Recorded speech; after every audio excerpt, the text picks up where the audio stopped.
I just wanted to, one thing, sorry, I just didn't quite get an answer on that one, which was, is this based on New South Wales still being closed, so pubs and clubs and restaurants and things being closed, or does it take into account the fact that we are going to open up, so that on the 1st of November we are going to have some things open? Yeah, but obviously when we do open up at 70% double dose, anyone who interacts with each other will be completely vaccinated. So that massively reduces the chance of anybody requiring hospitalisation.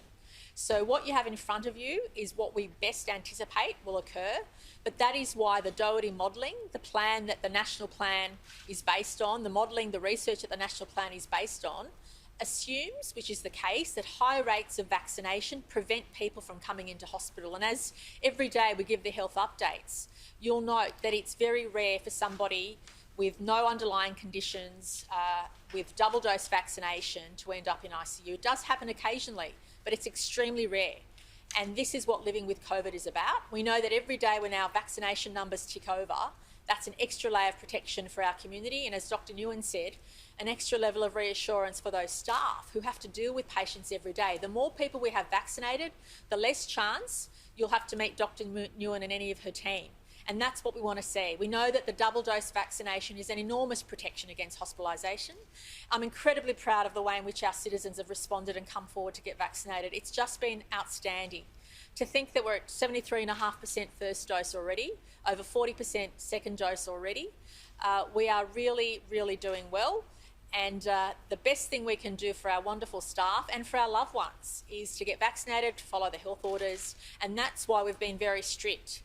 This is why it's 70% double dose. Only those who are vaccinated will be able to enjoy the freedom that brings, because there is still a risk of not overwhelming the hospital system, and that is what living with Delta means. You always have to keep a keen eye on two things. What is the vaccination rate, and what is your ICU capacity and how many people you have in ICU? So what about paramedics? I'm sorry? What about paramedics? We're already seeing very long wait times at hospitals over the weekend. What's being done to search the Well, there'll be further information provided, but the ambulance and paramedics are key to this strategy, because ambulance and paramedics might pick up somebody from a particular suburb in a hotspot, and rather than taking the patient to the closest hospital, they may be required to take the patient elsewhere.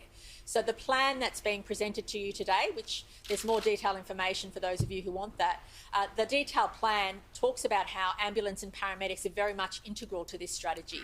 This is a whole of health system strategy.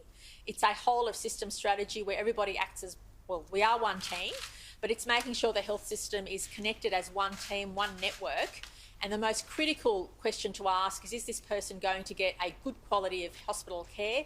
And the answer is yes. Given that, based on the modelling, given it looks like it's a couple of weeks after that we reach these peaks for when we reach 70%, can you guarantee those changes for freedoms are still going to occur at 70%, even though we won't have peaked? Yeah, absolutely. And the reason why it's really important for us to get this information available to all of our citizens is that the biggest determinant of whether someone ends up in hospital or not, the greatest determinant, is whether they've been fully vaccinated.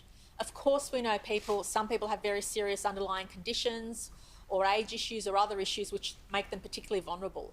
But the health experts will tell you, and I'm sure they'll jump in if I'm making any mistakes, is that the biggest determinant of whether, scientifically or on the statistics, the biggest determinant of whether someone ends up in ICU is whether or not they're fully vaccinated. And that is why every day that goes past, every week that goes past and our rates of vaccination increase, that puts less pressure on our hospital system. It puts less pressure on our world-class clinicians.